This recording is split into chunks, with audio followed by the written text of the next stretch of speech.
Is Ahmed Aleph. The Mishnah says, a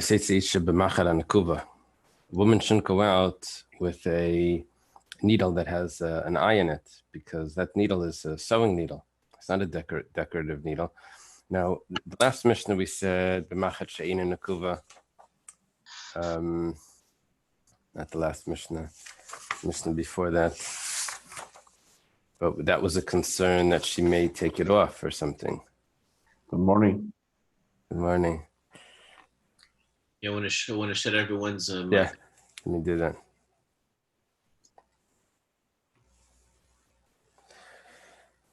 No, but there was a concern she may take it off, which would be in Issa Derabanan. Here, we're actually dealing with an Issa Deraisa, because this is actually carrying something. This is not a tachshit. She also can't go out with a ring that has insignia on it.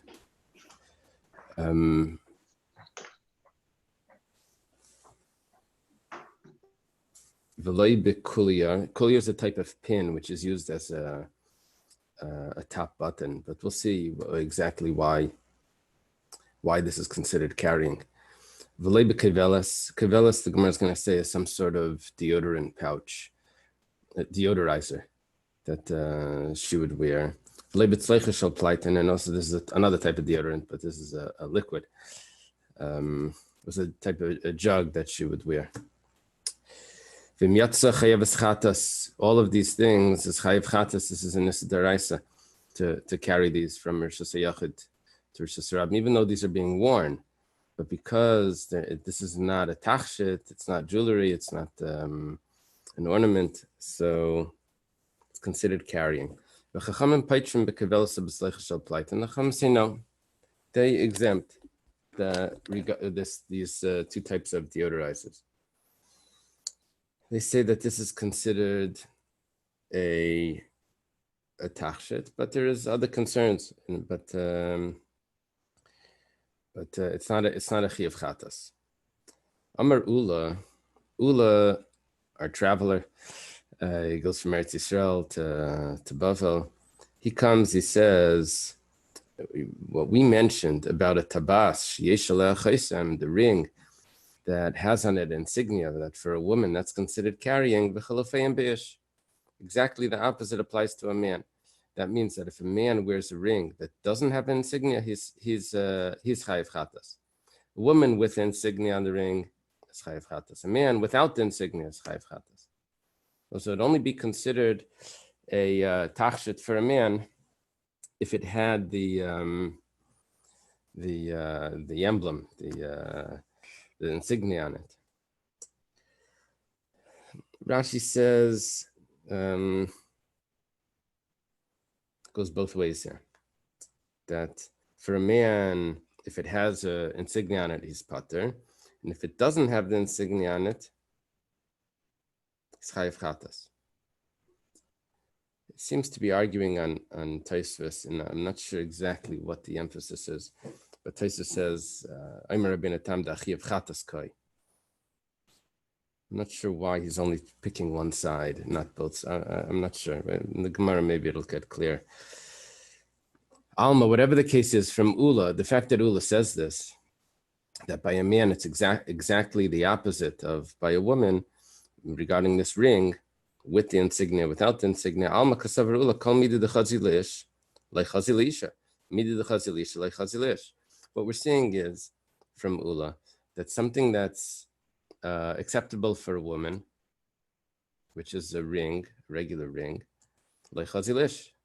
Even though you could say, well, a woman wears it, what's the big deal? People wear this. So a man, if he wears it, he should be pater. It doesn't work like that. What's good for a woman is not good for a man, and it's there's a chiyuv chatas there, and the same thing the opposite. Just because a man wears it doesn't mean that it's acceptable for a woman, and there's a chiyuv chatas. Master Rav Yosef. Rav Yosef says, if you're going to be so decisive and make these divisions between people, then harayim yotzim besakim v'leirayim b'vad amar al kol adam.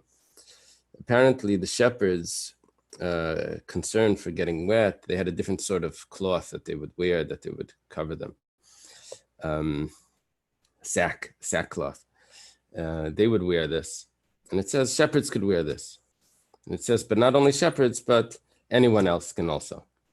Now, what we're seeing is that just because it's good for one, what's normal for one, and it's not normal for another, but that it flows over to the other one, and it's because it's good for the shepherd, it's also good for a regular person. You see people wear it.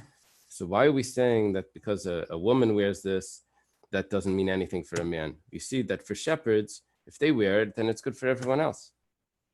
It's considered clothing. It's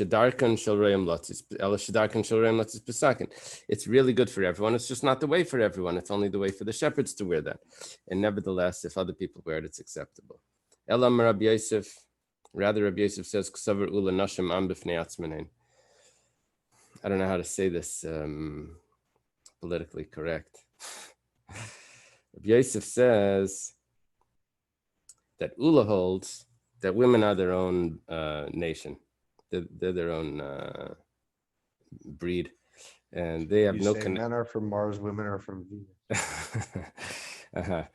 Okay. And therefore, what women do has no connection to what men do. It's a totally separate thing, and you can't compare it to, because shepherds wear, so the other people wear. That's already one nation. But what women do doesn't tell us anything about what men do. Eisvei Abaya. Now, Abaya is Rabbi Yosef's student, so it's very common. Rabbi Yosef makes a statement, Abaya challenges. It says, Hamoitzi tefillin, machnisen zug zug. Tefillin aren't worn on Shabbos. If someone finds tefillin outside in a place where the tefillin could get ruined, or some disrespect would go towards the tefillin, so you're allowed to wear them on Shabbos. There's a discussion in the Gemara, in the Mishnah, if you wear them one at a time, or if you wear them two at a time. If you find a pouch of tefillin, probably like a cipher, maybe you dropped it or something. So there's a bunch of tefillin. It says machnisen zug zug. You wear one at a time. But the Mishnah goes on and says echad ish v'echad isha. It's a big problem. It says a woman can also wear the tefillin. Now this is good for a man. Tefillin, you could say, is a malbush. It's worn. That's how it's worn. Dr. Stein, I see that picture over there. So that's Rashi's daughter, I assume. She's wearing Rabbeinu Tam, though. Oh, she's wearing. So you see that women can wear tefillin, even though this is a malbush for a man. According to Rabbi Yosef, it has no significance, the fact that it's a malbush for a man, that it's a garment for a man, so it's considered a garment for a woman. There's no such thing according to Rabbi Yosef. So why is a woman allowed to wear the tefillin in? So the Gemara says, if you say that women are their own nation, and just the fact that men do it, it doesn't represent anything to that women should be allowed to do it. The problem is that tefillin is a mitzvah say. It's a positive command that's limited to time. It's caused by time. It's only done by day, and it's only done in weekdays. They're exempt. So this has no connection to women. So why should women be allowed to wear the tefillin in? Okay. It's not a tachshit. It's not a garment, and it's not jewelry. The Gemara answers, Hasam Kasava Rab Meir, Laila Zman Tefillin, who Shabbos Zman Tefillin. So we change all the opinions regarding tefillin to make women responsible, obligated to wear tefillin. What we say is like this, that really Laila is Zman Tefillin. That's a machlekes. If nighttime is a time for tefillin, we don't wear tefillin at night. That's for rabbinic decrees. We may not have a clean body at night. So we don't wear tefillin at night. But BMS, really, nighttime is a time for tefillin. Okay, so now it's not limited to only by day. And then I have in Shabbos is also Zman Tefillin. That was another machlekes. If Shabbos is Zman Tefillin, so we'll go like that opinion that we don't hold, like that Shabbos is the time for Tefillin as well. We took off all the time limitations of Tefillin. Women are chayav now in Tefillin. So Havali mitzvah shelo zman grama. That Mishnah is going according to those two opinions that one of them for sure we don't hold, like the other one, it's not so clear if Laila is man Tefillin. So it's a mitzvah shleis man grama, a mitzvah shleis man grama nashim chayaves. Okay, we've answered it up. We've answered up Rav Yosef that we could say that women are chayav in tefillin, and that's why they're allowed to wear it. It doesn't prove to us that women and men their clothing are interchangeable. The Gemara says, "V'haitzah kalacha yadhi." 1 second. If a woman is wearing a ring that has insignia, so carrying has to be done in a normal fashion. She's not carrying it in a normal fashion. She's wearing it on her finger. Now, that's not a normal way to carry an office tool. See, for a man, this is a tachshit. For a woman, it's not a tachshit. It's just an office tool. So when she wears it, so she's carrying an office tool in an abnormal way. It's like putting the stapler over her neck, and she's carrying it out like that. That's not a normal way to carry. So when she wears a ring, it's not a normal way. She's carrying it in an abnormal way, and she should be pater. Why do we say chayiv chatas? Amar Rabbi Yirmiyah b'isha gizbaris askinan. We're dealing with a woman that's like a manager of some business, and she has to send letters, give money to this person, collect money from that person. She needs the seal, so she uses the seal. For her, it's actually normal to put it on her finger. Now, she still can't wear it outside. This is where it gets like a little tricky. She can't wear it outside because it's not considered a tachshit for a woman to wear, but it still is normal for her to wear it.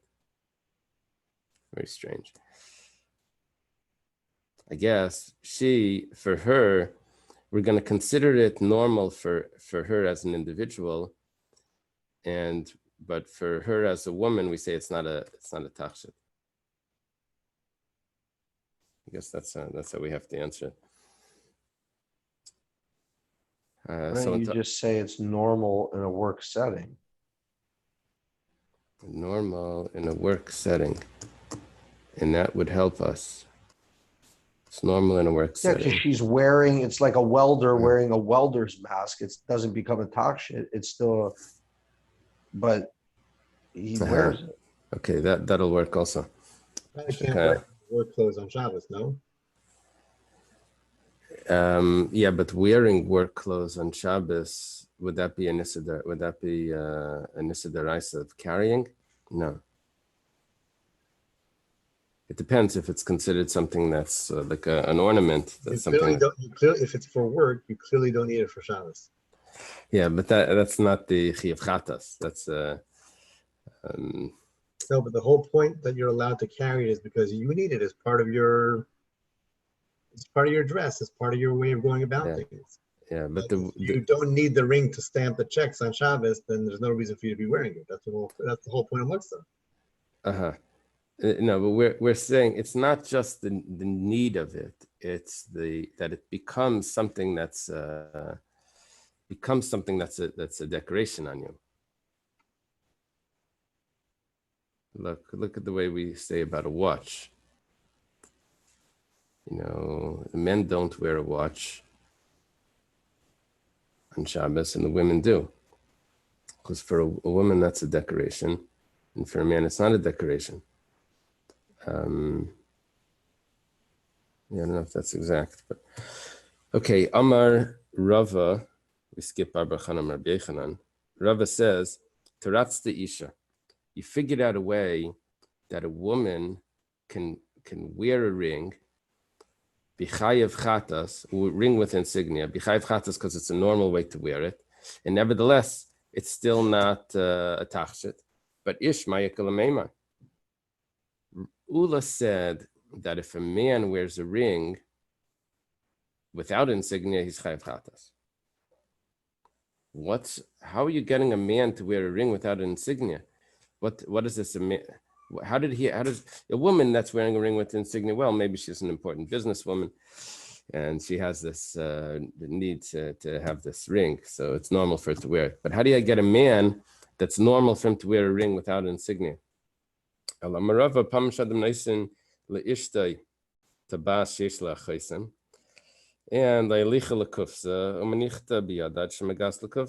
sometimes a man gives his wife a ring with the insignia to put in a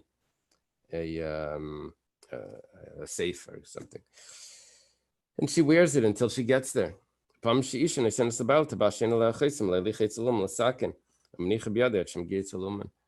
sometimes the wife sends the husband to take the ring to Moshe Pekar to fix something on it, and he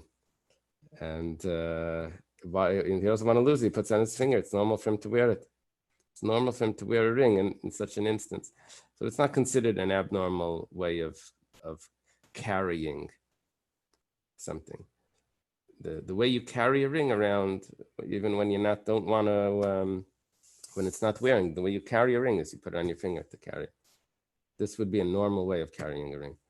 So Rabbi switches the pshat that we have to say, oh, this is a type of woman that has this job. You don't have to say that. For a ring, this is a normal way of carrying a ring. Okay, now it says v'lei b'kulyar v'lei b'kevelas. Kulyar, we said, was this pin. My kulyar, Amar, maybe Rav, I don't know, Amar Rav probably, mikavanta. This is this pin that, according to the Mordechai, although it has a use, it's used to close up her button, but it has so much gold on it that it doesn't show. It's not considered jewelry anymore. It's just there to show how wealthy she is. It's just like a huge plate of gold. So it's to show her wealth. And therefore it's not a tachshit. It's not a decoration that looks nice. It's I don't know. It's like the certain credit cards that mean that you have you belong to a certain league or something. You know, the black, some, you know, I don't know. You're a different league. So she wears this. It's not a decoration. It just shows her wealth. Okay. Keveles, what is this? Amarav Chamarta de Pilain. This is a little bag or a satchel, a little small bag of a spice. Rashi says balsamo. Again, balsam. Everything is balsam here. Something that smells nice. V'chein amarav asi. Rav Asi also says chamarta de Pilain. Okay. That's what this is. It's like a deodorizer of some sort. Taner Rabbanu was taught in the Brisa, b'kevelas. She shouldn't go out with a kevelas, which we just said is this little bag of perfume. That's what it is. If she does, she's chayev chatas to Reb Meir. That's what Reb Meir says. Chachamim say that she should not wear it, but she's still pater, is not chayev chatas. Rabbi Eliezer Rabbi Eliezer is the polar extreme. That the pilon extreme, the chumarta, the pilon. He says that you're allowed to wear it lechatchila. So what's the machlekes Rabbi Meir and the Rabbanan and Rabbi Eliezer? Goes like this. Rabbi Meir says Masi. Rabbi Meir says this is carrying. This is not the way. You don't walk out with the bottle of perfume. You spray the perfume on you. You don't walk out with a bottle around your neck. At least this type of bottle. Rabbanan savri tachshatu. Rabbanan say, no, this is actually a decorative thing. It's an ornament. V'dilma shalfel mechavia. maybe she'll take it off and she'll show it, and she'll end up not putting it back on and carrying it. She'll show it to her friend. Look at this. Yeah, this is where I got it. Look at how nice. Or smell it. Rabbi Eliezer Savar Mandak Lemirme. Who wears this sort of perfume? This is his opinion about perfume. He says, Isha Sharecha Ra, only a woman that has a foul odor. Isha Sharecha Ra, Leishalfa Mechavya. A woman that has a foul odor is not going to take off her perfume, her deodorant, and share it with someone else to smell. She's not going to. This is an embarrassing thing. This is not something that something to be proud of. So she's not going to take it off, and it's not going to be carried. The Gemara says, "V'hatanya, Rabbi Lezer paiter b'kevelas b'sleicha shel plaiten." You're telling me that Rabbi Lezer holds l'chatchila, you're allowed to wear it because it's considered a tachshit, an ornament. Rabbi Lezer says paiter. He exempts from a chiyav chatas. He doesn't say that it's mutter. Gemara says like kasha.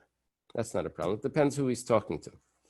Ha kikai ad Reb Meir. When he's talking to Reb Meir, where Reb Meir says chayev, that you're chayev chatas, he says pater.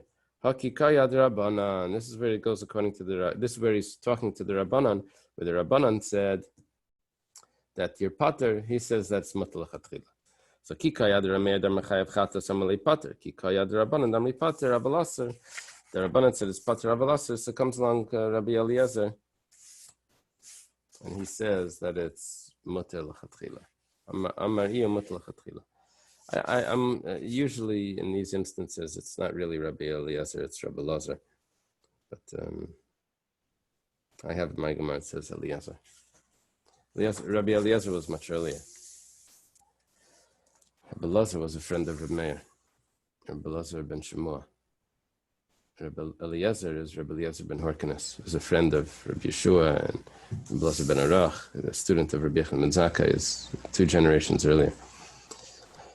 Okay, now what we just decided in order to answer a problem was that there was a private conversation between Rabbi Meir and Rabbi Eliezer, and there was a private conversation between Rabbi Meir and the Rabbanan.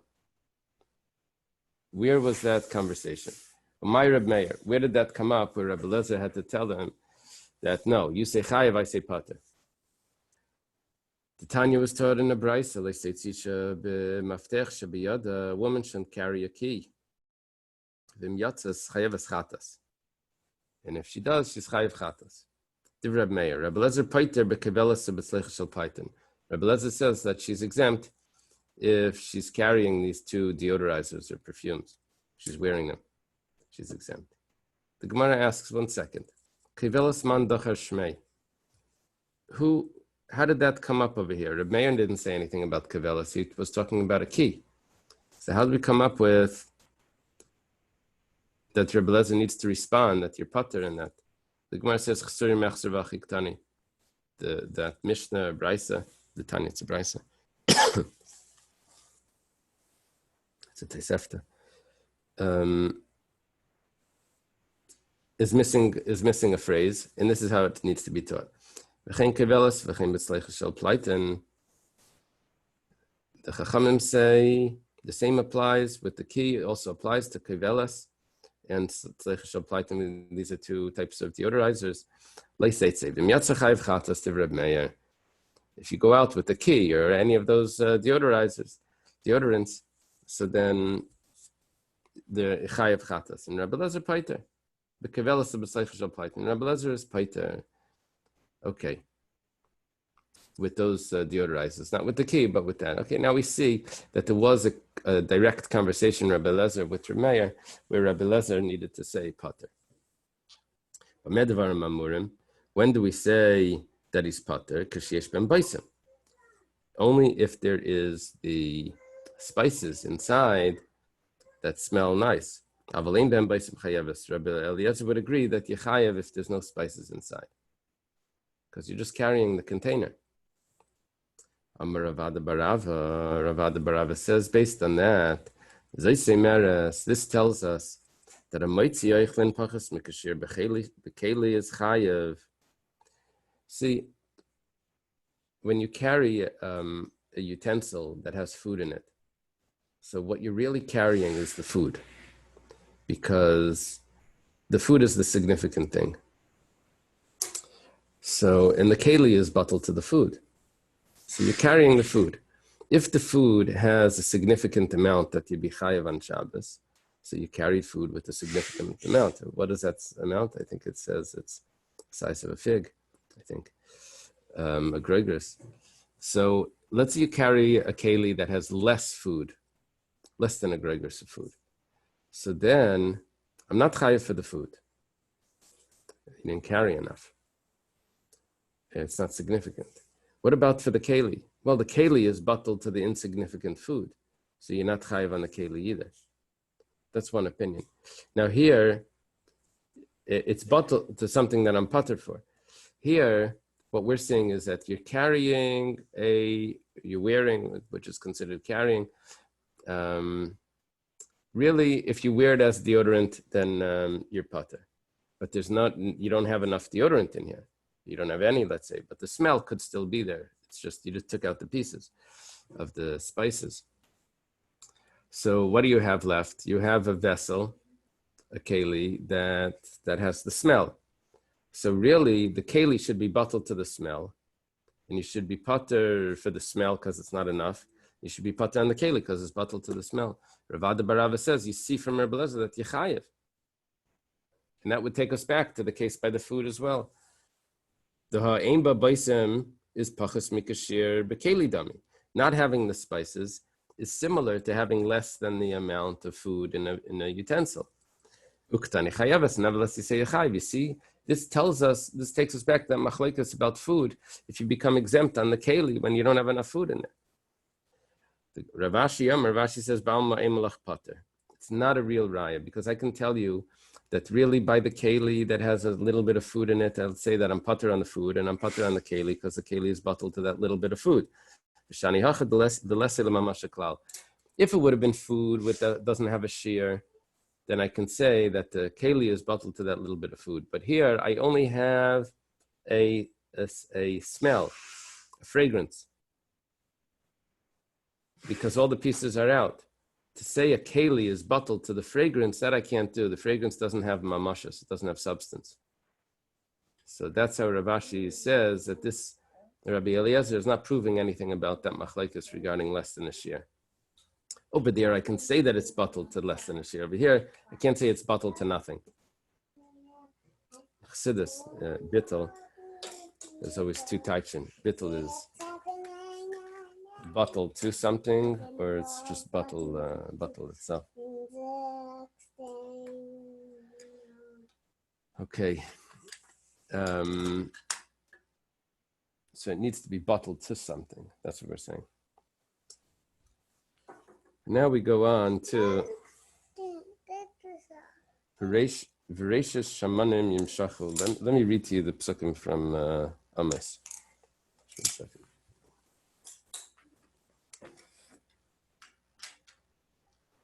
It starts off, woe to them that are at ease at Sion, and trust in the mountains of Shomron. Let me skip a little bit. It's Perek Vav. You that put far away the evil day, that lie upon beds of ivory and stretch themselves upon couches, that eat the lamb out of the flock and the calves out of the midst of the stalls, that pluck the strings of the lute and devise for themselves instruments of music.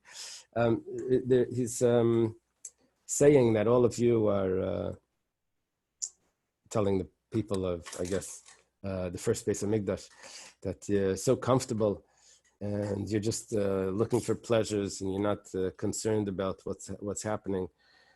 And they drink wine in bowls, anoint themselves with chief ointments, but they're not grieved for the ruin of Yosef.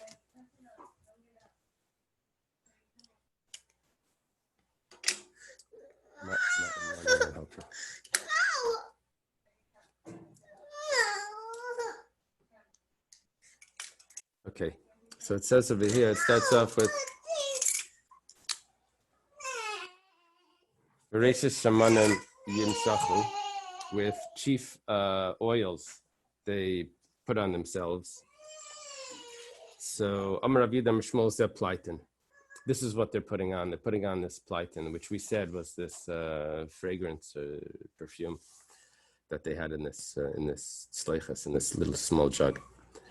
Maser Rabbi Yosef. Rabbi Yosef has a question on Rav Yehuda Shmuel. He says, "Afal plightin gazar Rabbi Yehuda ben Bava v'lei haydulei."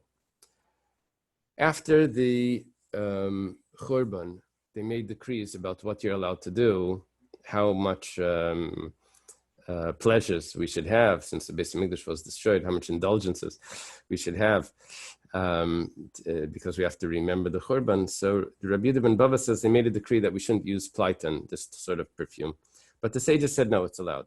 Now, v'i amet mishum tainug, if we say that this is this pleasure, this that it's referring to in the pasuk, so amay lehaydalai, this is one of the causes of the destruction. At least this is one of the complaints that the prophet had. So,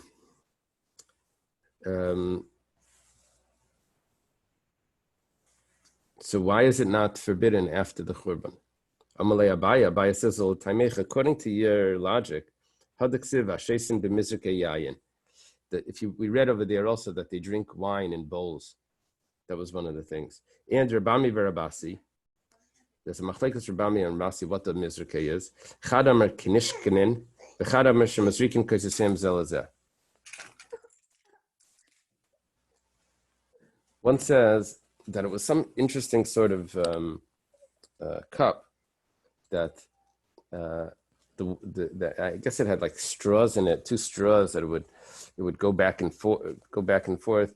That's this Knishkinin sort of cup. That's what they were using.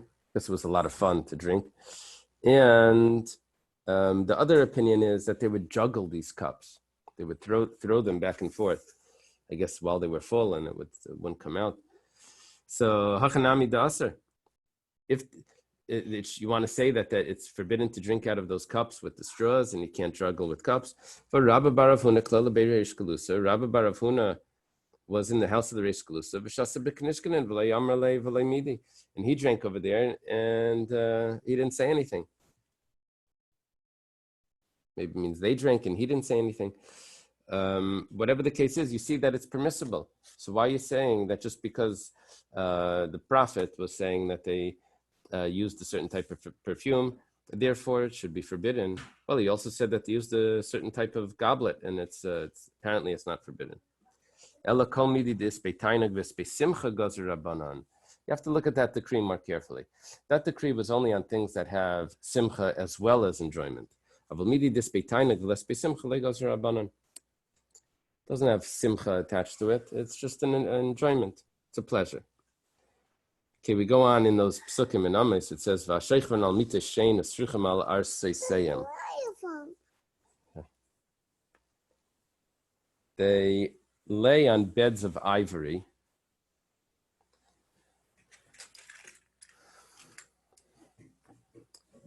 He's not complaining about the animal products. He's complaining that they had all of the pleasures and the indulgence. This nice beds they're laying on. And they're stretched out on their couches.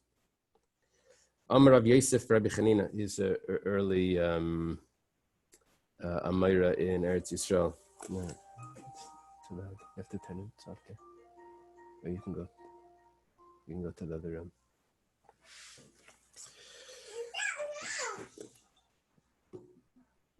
Take it to Mom.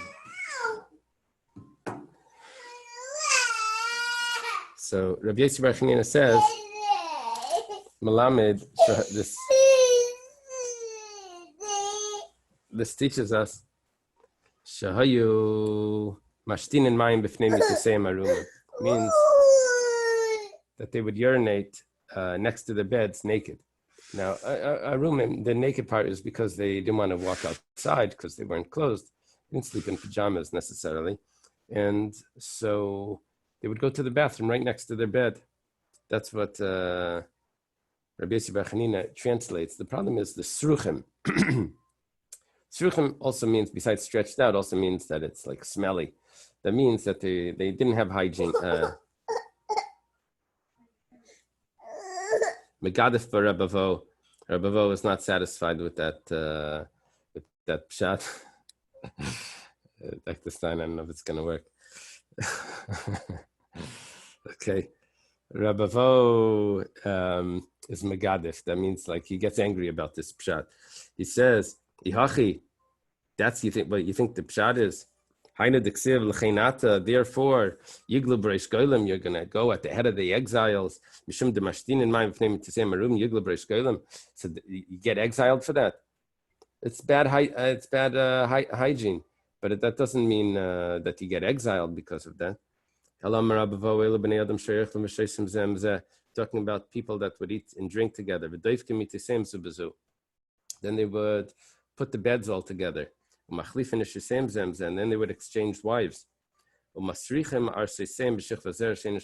their beds would become smelly from shichva zera, from semen that wasn't their own.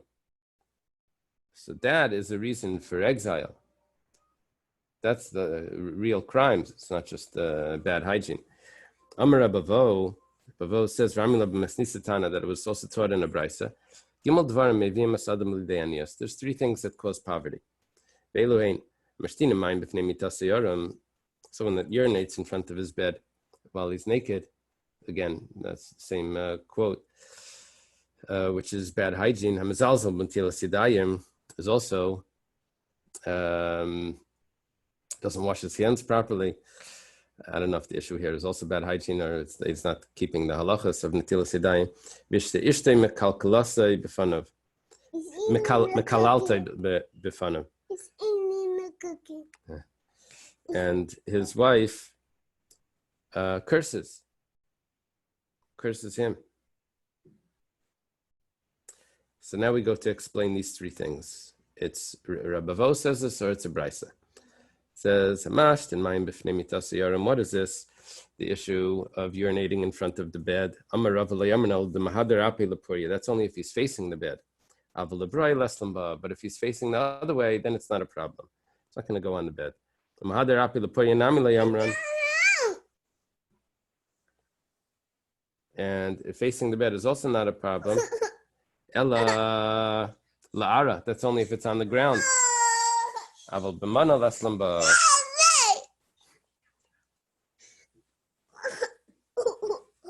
Yeah, take it to mommy. Mommy will fix it. Mommy, maybe there's something to eat. Not to eat. Okay. Go get a banana. You want a banana? Okay.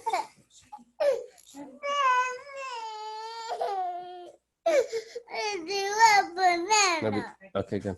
1 second.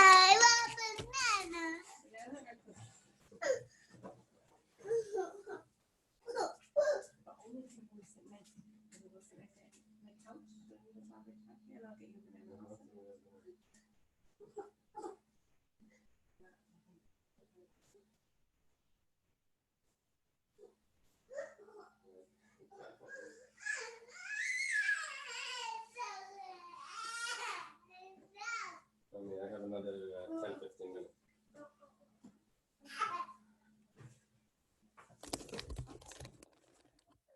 Okay. So we said this is only if it's on the ground.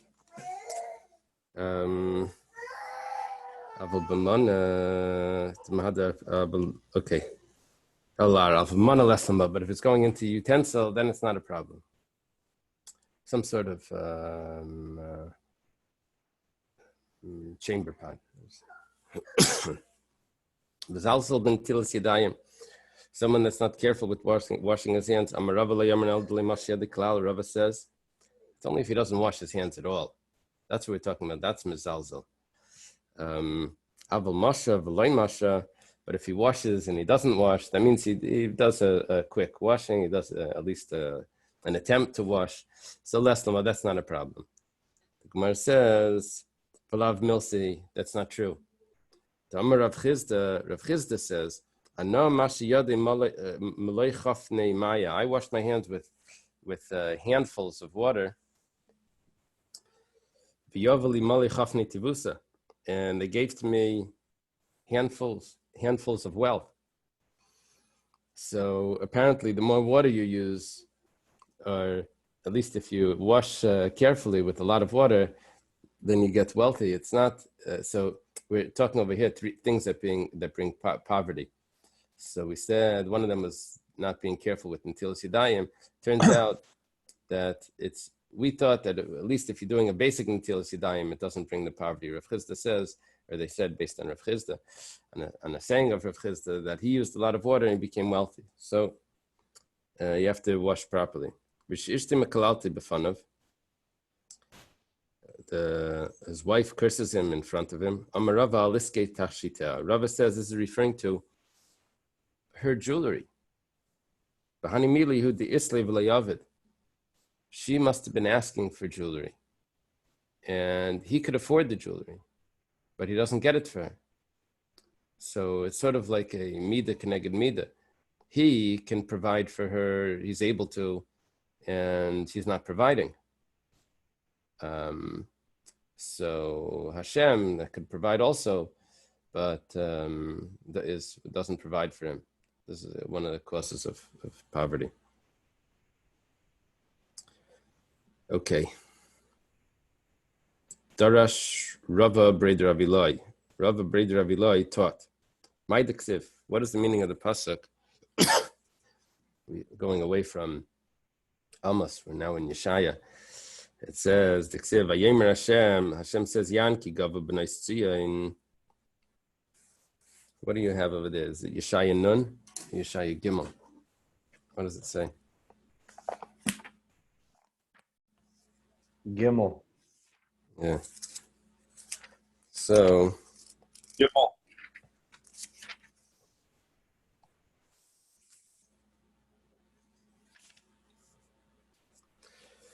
So over here it says that because the daughters of Tzion are haughty, walk with outstretched necks and oogling eyes. How do you pronounce that? Ogling eyes. Walking and mincing as they go and making tinkling with their feet. Therefore the Lord will smite with a scab the crown of the head of the daughters of Tzion, and the Lord will lay bare their secret parts. Okay, so Gemara is going to explain all of this. Again, talking about what they were doing wrong by the first base of Mikdash. So it goes like this. Vayemer Hashem. Hashem says, Yanki Gavu B'nai Tzion, because the daughters of Tzion are haughty. What does that mean? They were walking with a stretched, a straight back. And they were going with their necks stretched up. They were walking heel to toe, heel next to the toe, like with these small steps, I guess, like showing off their body. I guess that's what it sounds like. Mishakre sinayim, it says with like false eyes, or they would fill up their eyes with makeup. It's a blue sort of makeup. And then they would be, I guess, hinting to people with their eyes.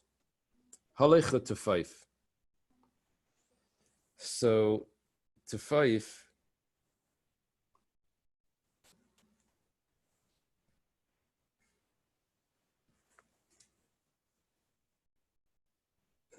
what did it say Tefayif was? Sounds like drowning or something.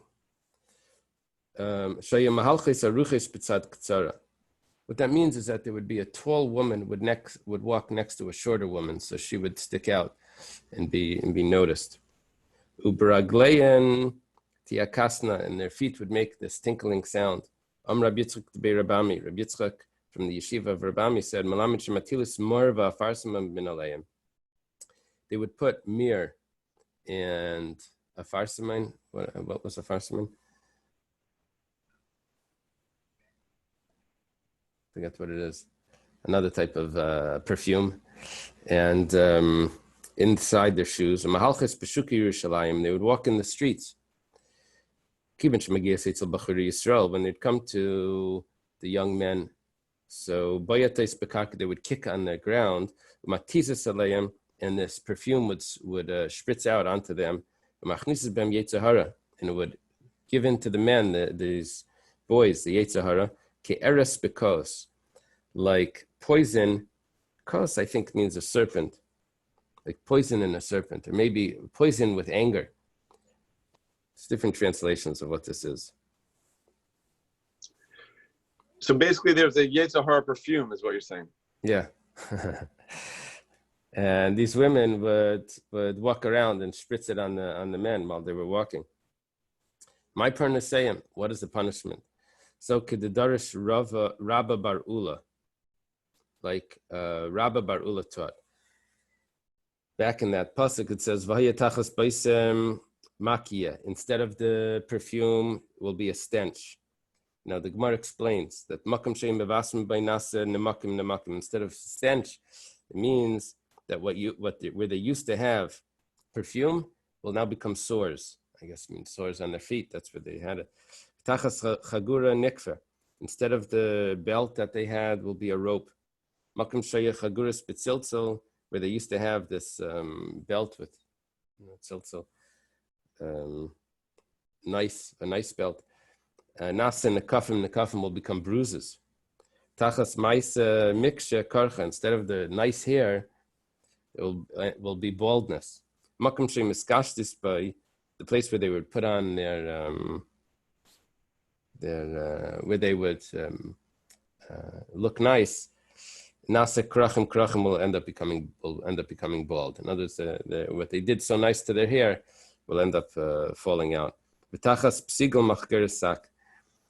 Instead of psigol, which is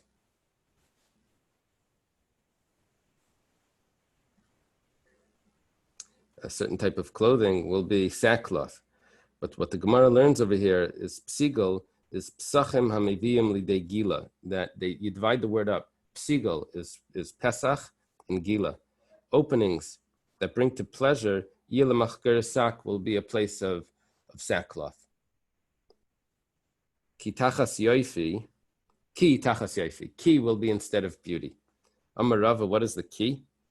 Amar Rava, instead of beauty is sores. Now it says, V'safach Hashem kodker b'nei tzion.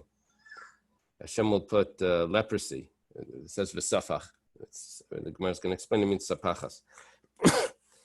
The head of the daughters of Tzion. Amar Rabbi Yossi bar Chanina malamet sheparcha b'em tzeras. Ksiv hacha v'safach. Ksiv hasam l'seis v'l'sapachas. The safach means a type of sore, a leprosy sore. The Hashem pischem yara, and Hashem will make their openings bare, pour out, maybe. Rabbi and Shmuel discuss this pasuk, and they say that they poured out like a jug. Rashi explains that they were damziva, that their innards were always pouring out. And some say, the other one says, doesn't say who, that their opening, their private area was filled with hair like a forest, which apparently that's disgusting. That's how Rashi puts it.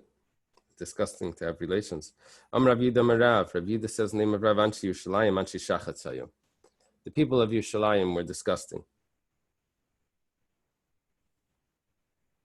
They're very coarse. A person would tell his friend, what did you have for lunch? What did you have for a meal today? Was it pasamela or pashenemela? Was it bread that was needed or bread that wasn't needed? B'yayin gurdli, was it white wine? B'yayin chardli, was it dark wine? B'mesav rachav, did you sit on a big couch? Or b'mesav katzer, was it a small couch? B'chaver taiva, b'chavara, was it with a good friend or with a bad friend? And Rav Chisda explains this this conversation. The kuln was nus. All of that conversation was all about znus, which meant that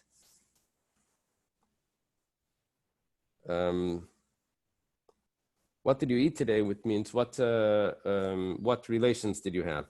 Was it kneaded bread? That means was a woman that was already married before, or was it a basula, a virgin, and not needed? White wine, what was her complexion? White or was it dark? Was she heavy or was she skinny? Was it a good-looking one? That was a chaver tayv or chaver ra, and that was what this whole conversation. Amar Rachva, Amar Rabbi Yehuda. Rachva says, Rabbi Yehuda says, Atz Yerushalayim shel kinamen hayu. The wood of Yerushalayim was kinamen. Sounds like cinnamon. When they would light it, the smell would go over all of Israel. When Yerushalayim was destroyed, Nignazu, it got hidden away. There's only a small sa'ira left, a barley size. And it's in the treasure house of Tzimtzumai, the queen. I'm not sure exactly who that is. I don't know if is there a comment who that is? Tzimtzumai. There's a small piece of cinnamon wood over there that gives off a smell, but okay.